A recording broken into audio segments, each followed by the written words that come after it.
Ethan adjusted the strap of his worn backpack, feeling its comforting weight on his shoulders, as he stood amidst the throng of travelers at Union Station. It was Christmas Eve, yet instead of the joy and warmth he had often imagined this day should bring, he felt an unsettling mix of nervousness and solitude. He looked around at the bustling scene, families hugging, couples exchanging excited whispers, and children clutching brightly wrapped presents. The air was filled with the scent of cinnamon-spiced coffee and the sound of carolers singing near the station entrance. But for Ethan, it was just noise, a backdrop to his own tangled thoughts. This was his first Christmas away from home, and the first since his parents' divorce had shattered their once cozy holiday traditions. Usually Christmas meant decorating the tree with his mom, a steaming mug of cocoa in hand, and watching old movies late into the night. But this year, his mother had insisted he spend the holidays with his father, a man he hadn't seen in nearly 2 years. "It's time to rebuild bridges," she'd said gently, though Ethan couldn't miss the way her voice quivered when she mentioned his dad. Ethan's ticket crinkled in his hand as he scanned the departure board. His train to Ridgefield, a small town where his dad had moved after the divorce, would leave in 30 minutes. Finding a seat on a nearby bench, he set down his backpack and sighed. The bench was cold, its metal frame biting through his jeans. He pulled out his phone, scrolling aimlessly through messages from friends who were too busy celebrating to notice his absence. The glossy photos of decorated trees and smiling faces only deepened the ache in his chest. As he sat there, he noticed a young boy in a red sweater darting through the crowd, chasing after a rolling candy cane. His laughter echoed through the hall, unbothered by the chaos around him.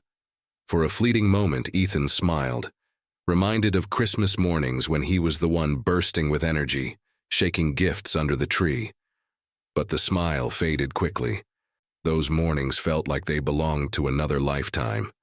Ethan turned his gaze to the station's towering clock.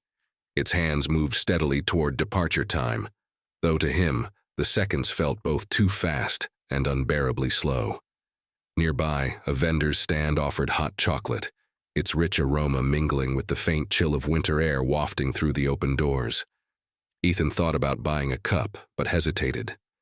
He felt self-conscious standing in line alone among clusters of laughing, chatting families.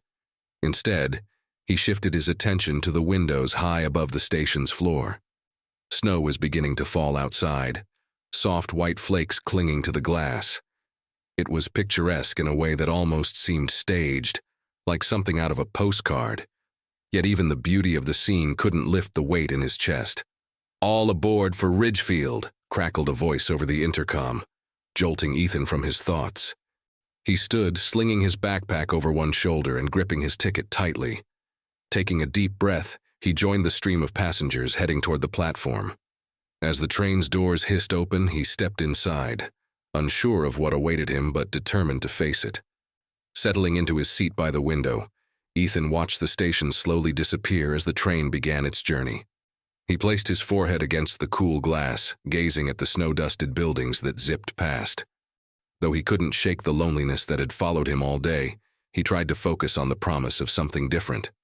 Perhaps this Christmas, while far from perfect, might offer a chance for something new, even if he didn't quite believe it yet.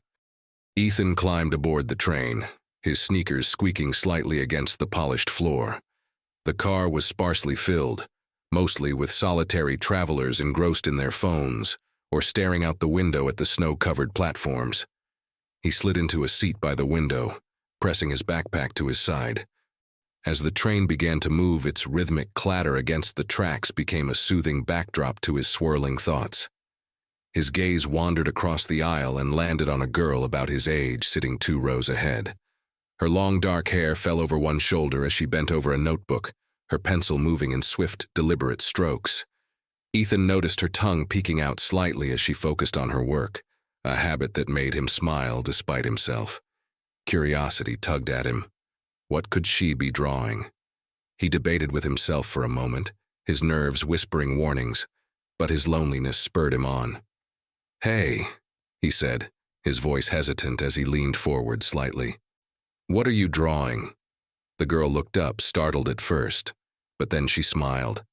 a warm, open smile that lit up her face. "Oh, just some sketches," she said, holding up the notebook to show him. The page was filled with intricate doodles, trees adorned with fairy lights, snowflakes swirling around cozy cottages, and a whimsical reindeer wearing a scarf. "That's amazing," Ethan said, genuine admiration coloring his voice. "I can't even draw a stick figure properly." She laughed, the sound light and infectious. "Thanks. I'm Lily, by the way." "I'm Ethan." He hesitated for a moment, then added, "Are you traveling alone too?"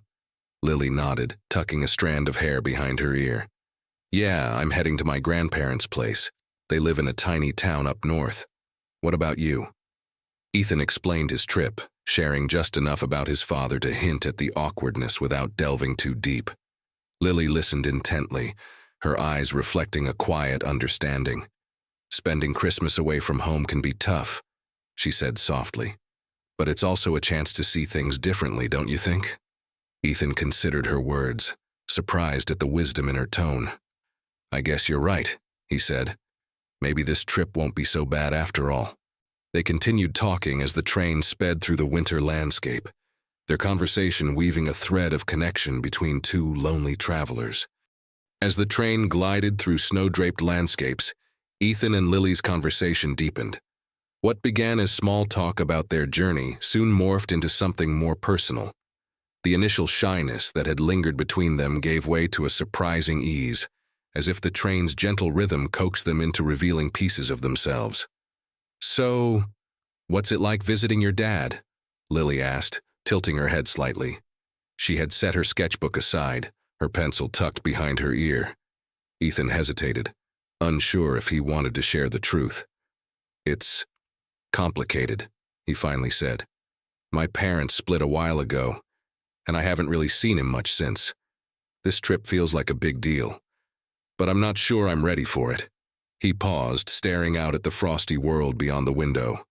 "Sometimes I feel like I don't really fit anywhere." Lily nodded, her expression thoughtful. "I get that," she said softly. "I'm visiting my aunt for Christmas. My parents are back home, but let's just say they don't really understand me." She pulled her knees up onto the seat, wrapping her arms around them. "They think art is just a hobby, something I'll grow out of. They want me to be a lawyer or an engineer, something practical. Sometimes I feel like I'm losing a part of myself trying to meet their expectations." Ethan turned back to her, his curiosity piqued. "But you're so talented. Those sketches were incredible." Lily smiled faintly. "Thanks, but sometimes it feels like no matter how much I love it, it's never going to be enough. You ever feel that way about something you love?" Ethan's gaze dropped to his hands, which were fidgeting with the hem of his hoodie. "Yeah," he admitted. "Music. I want to be a guitarist, but I don't think I have what it takes. My mom's supportive, but my dad, I don't think he'd ever take it seriously." Lily's eyes lit up. "A guitarist? That's so cool. Do you play in a band?" He chuckled nervously. "Not really. Just me and my guitar in my room mostly. I don't think I'm good enough for a band." "Well, maybe you just need the right people to believe in you," she said with a grin. "You know, like a stranger on a train who thinks you're already pretty great." Ethan felt a warmth rise in his chest, a flicker of confidence he hadn't felt in a long time. "Thanks, Lily," he said. "That means a lot." The two sat in comfortable silence for a moment, watching as the snowflakes danced outside. For the first time in a while, the weight of their worries seemed a little lighter, their burdens shared between two kindred spirits brought together by chance. The train's steady rhythm came to an unexpected halt, and a ripple of unease spread among the passengers. Moments later, the conductor's voice crackled over the intercom. "Attention passengers, due to heavy snowfall, the tracks ahead are temporarily blocked. We will be staying at this station until conditions improve. Please remain inside or explore the station while we wait. Thank you for your understanding." Ethan exchanged a glance with Lily, who shrugged, her lips curling into an adventurous smile. "Well, I guess we've got some time to kill," she said.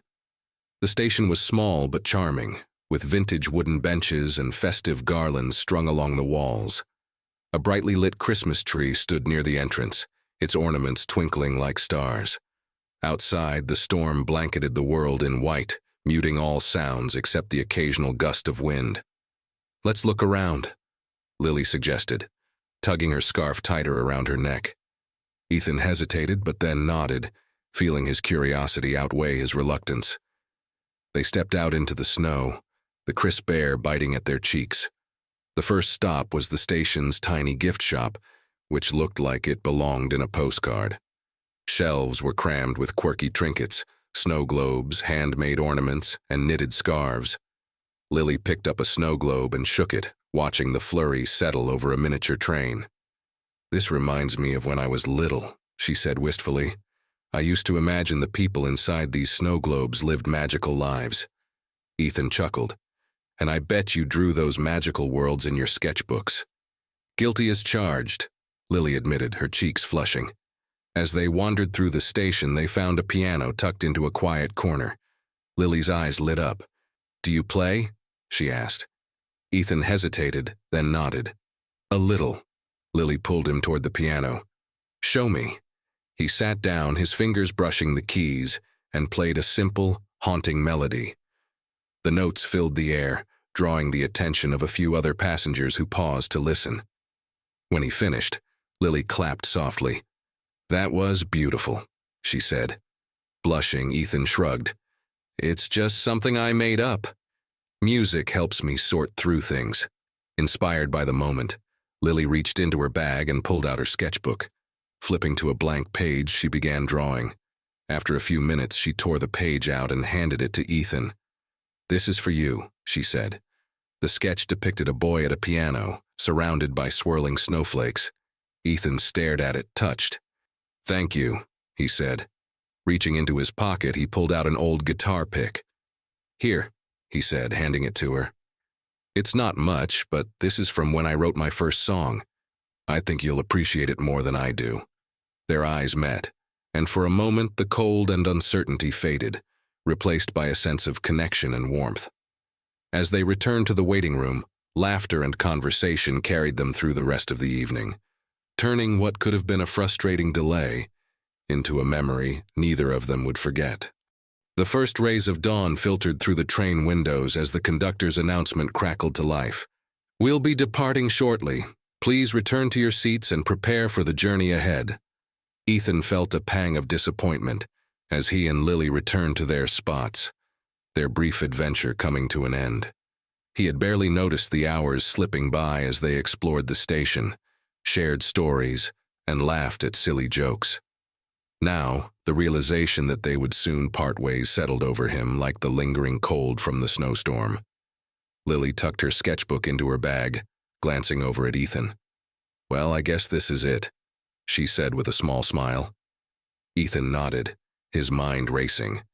He didn't want this connection to end with the train ride. "Hey," he blurted, "we should keep in touch." Lily's smile widened. "I'd like that."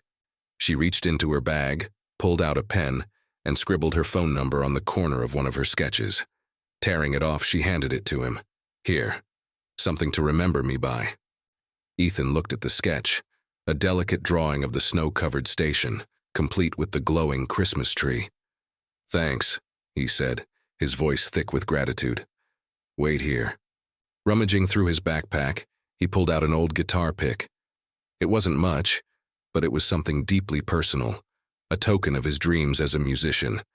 He offered it to her with a shy smile. "It's not as impressive as your art, but it's special to me."